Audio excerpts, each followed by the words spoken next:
বিএনপির ভারপ্রাপ্ত চেয়ারম্যান জনাব তারেক রহমানের নির্দেশে মাসব্যাপী ইফতার সামগ্রী বিতরণের কার্যক্রম হাতে নিয়েছে মহানগর উত্তর বিএনপি। মহানগর উত্তর বিএনপির আহ্বায়ক ফুটবলার আমিনুল হকের নেতৃত্বে এই কার্যক্রম চলমান। মিরপুরে আজ ইফতার সামগ্রী বিতরণ অনুষ্ঠানে উপস্থিত হন বিএনপির সিনিয়র যুগ্ম মহাসচিব জনাব রুহুল কবির রিজভী। এ সময় তিনি সরকারের নানা সমালোচনা করেন। তিনি দাবি করেন, আওয়ামী লীগের লোকজনের কাছে প্রচুর অর্থ, তারাই সমাজে নানা জায়গাতে নানান ধরনের সমস্যা সৃষ্টি করছে, তবে মব কালচার বন্ধ হতেই হবে। ওই দোষকদের কাছে তো টাকা আছে, আওয়ামী লীগের যারা লোকরা, তারা সমাজের মধ্যে অশান্তি স্থিতিশীলতা এটা বিনষ্ট করার জন্য নানাভাবে কাজ করবে। এই যে আমিনুল বলেছে মব কালচার, মব জাস্টিস, কেন?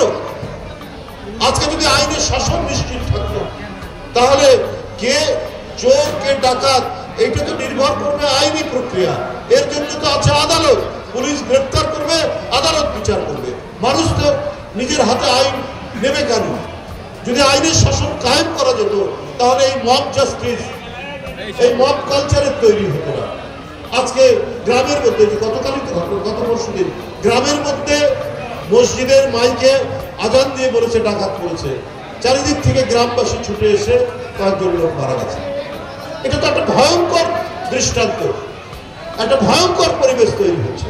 এইটা তো সরকারের দেখা উচিত। এই সরকার শুধুমাত্র ভিতর থেকে কয়েকজন উপদেষ্টা তারা শুধু এমন পরামর্শ দেন, কি পরামর্শ দেন ডক্টর ইউনূস সাহেবকে আমরা জানি না। ডক্টর ইউনূস সাহেবকে ভালো পরামর্শ দিলে পরে আজকে পুলিশের যে কর্তৃত্ব তারা ফিল্ড লেভেলে কেন তারা সেটা প্রয়োগ করতে পারছে না?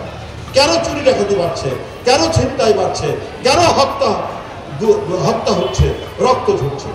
এই যে সামাজিক যে অনাচার, এই অনাচার বন্ধের দায়িত্ব তো সরকার, আর এই সরকারকে তো সমস্ত রাজনৈতিক দল সমর্থন দিয়েছে, তো তাদের তো কোনো ভয় নেই। যাই হোক,